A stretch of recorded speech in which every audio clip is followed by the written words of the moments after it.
मुझे असफलता और बिजनेस शुरू करने के भारी जोखिम से डर लगता है। क्या यह सामान्य है? क्या उद्यमिता मेरे लिए नहीं है? देखिए, कुछ बातें हैं। मैं कहूंगा कि यह वास्तव में काफी सामान्य है। तो असफलता का डर और उच्च जोखिम लेने से जुड़ा डर, जो कि उद्यमिता में निस्संदेह होता है, इसमें कोई शक नहीं, यह उच्च जोखिम वाला है। आइए इस बारे में स्पष्ट रहें।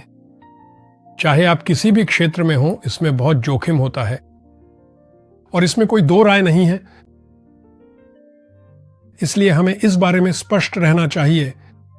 अब असफलता का डर, हम में से अधिकांश ने पारंपरिक शिक्षा प्राप्त की है और शायद हमने कुछ साल किसी कंपनी में काम करने का अनुभव भी लिया है और हमारी सोच आमतौर पर यह होती है, आपको बस सफल होना है।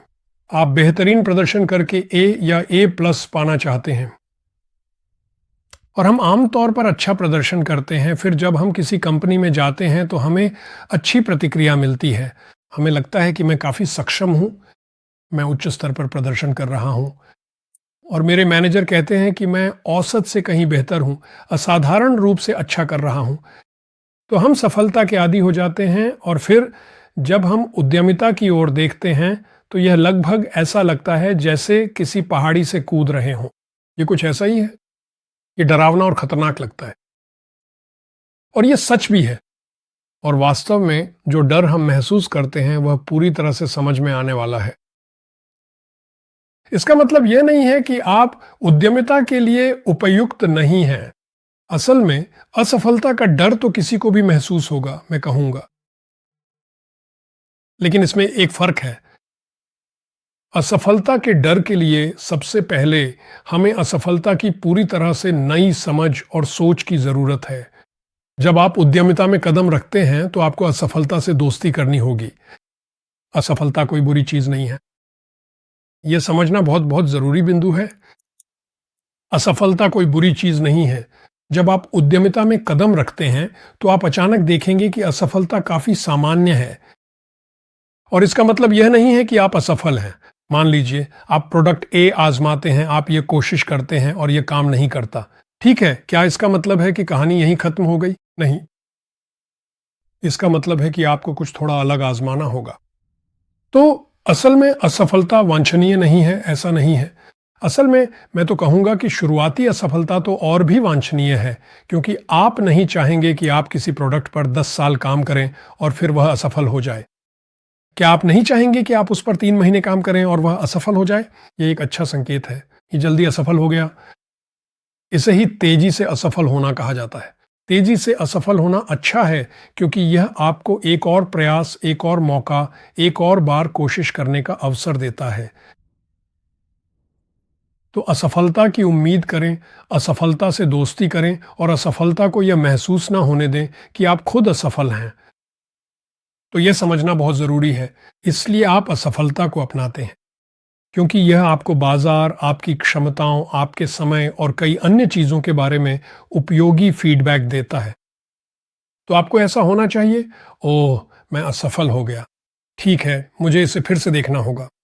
लेकिन इसे अपने ऊपर कोई बुरी बात या यह ना समझें कि आप उद्यमिता के लिए स्वाभाविक रूप से अयोग्य हैं। बिल्कुल भी नहीं। असल में सबसे बेहतरीन उद्यमियों से अगर आप बात करें, उनसे पूछें वे कितनी बार असफल हुए हैं, वे आपको बताएंगे मैं दर्जनों बार असफल हुआ और फिर ये आइडिया चल निकला। ये काफ़ी आम बात है। तो हमें इसे इस तरह देखना चाहिए कि उद्यमिता की दुनिया ऐसी ही है। अगर हम इन सफलता की कहानियों के बारे में सुनते हैं, फॉर्च्यून मैगजीन में कोई लेख पढ़ते हैं और सोचते हैं ओह सफलता ऐसी दिखती है, यकीन मानिए वही व्यक्ति कई बार असफल हो चुका है। डर की खास बात है कि यह कहता है आप असफल हो सकते हैं और आप हो भी जाते हैं। तो आप इसे एक झटका मानते हैं।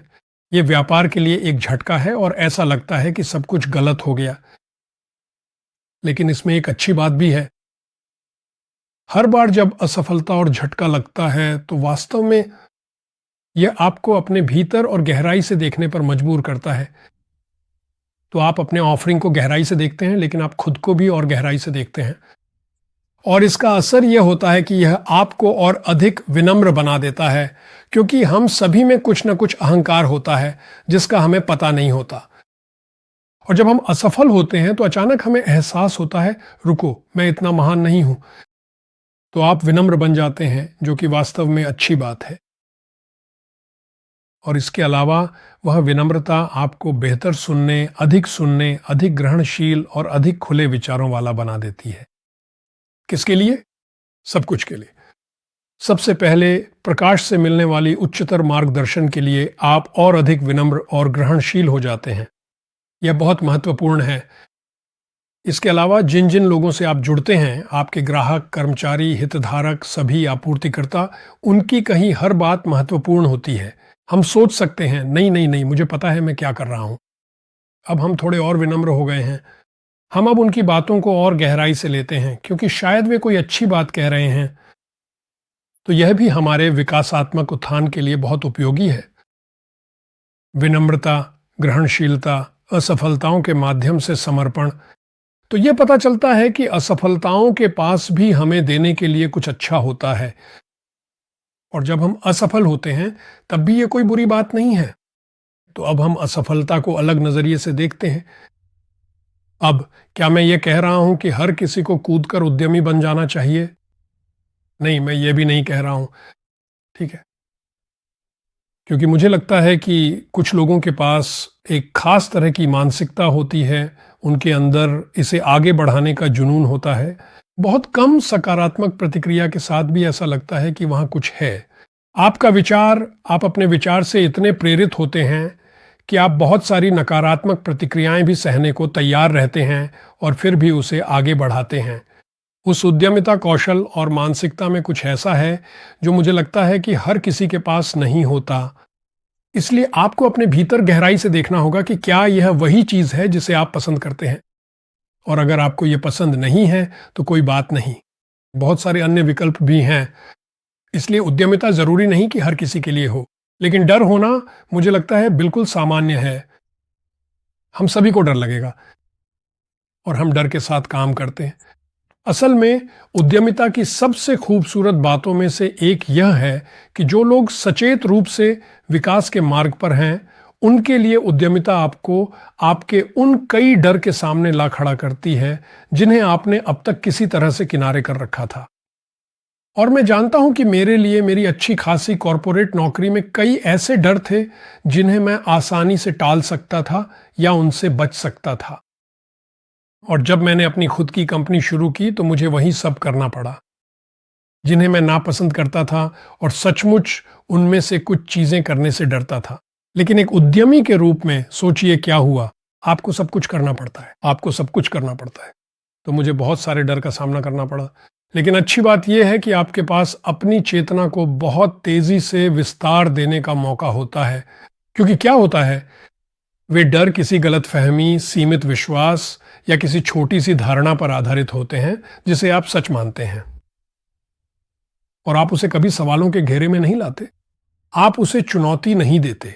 अब जब आप अपने डर का सामना करते हैं तो आप उसका सीधा सीधा सामना करने जा रहे हैं और फिर धीरे धीरे आप उस डर पर काबू पा लेते हैं। और इस प्रक्रिया में आपकी चेतना का विस्तार होता है। आप अधिक जागरूक हो जाते हैं क्योंकि आपकी चेतना के भीतर छुपे हुए अंधकार के हिस्से थे, आपने प्रभावी रूप से उन हिस्सों में रोशनी ला दी है। और यही वह चीज है जिसकी हम आंतरिक विकास में तलाश करते हैं। तो यह साबित होता है कि उद्यमिता आपको बहुत अधिक मदद कर रही है। आपकी आंतरिक साधना के अलावा शायद आप ध्यान कर रहे हैं, अब आपके पास एक दिन भर की गतिविधि है जो सक्रिय रूप से इन छुपी हुई सीमित धारणाओं को बाहर निकाल रही है। तो यह साबित होता है कि बहुत ही कम समय में, और मैं सिर्फ 1 या 2 साल की बात कर रहा हूं, आप उन तमाम डर से बहुत तेजी से गुजरने वाले हैं जो आपके भीतर थे। संघर्ष का डर, आमने सामने होने का डर, आंका जाने का डर, गलत समझे जाने का डर। मेरा मतलब है, हमें सार्वजनिक रूप से बोलने का भी डर होता है। ओ भाई, बिक्री और मार्केटिंग का डर। आप जानते हैं, कुछ लोगों को तो कुछ पेश करने या बेचने का भी डर होता है। उन्हें लगता है नहीं नहीं नहीं, ये मेरे लिए नहीं है। खैर, ये तो बस एक सीमित सोच है। तो लगभग हर बात जो मैं कह रहा हूं वह खुद मेरे लिए भी एक सीमित विश्वास थी। मैं इससे गुजर चुका हूं और ये वाकई एक रोमांचक सफर रहा है, क्योंकि उद्यमिता में एक विचार पर आप अपना विचार देख सकते हैं। आपका बच्चा उड़ान भर रहा है, ये देखना बहुत अच्छा लगता है, लेकिन आप खुद में भी ये देख सकते हैं आप भी उड़ान भर रहे हैं, तो ये एक डबल बोनस जैसा है और ये बहुत रोमांचक है। और ये सारी डर, जिसमें जोखिम से बचना भी शामिल है, सब कुछ पार किया जा सकता है और ये डर से उत्साह में बदल जाता है।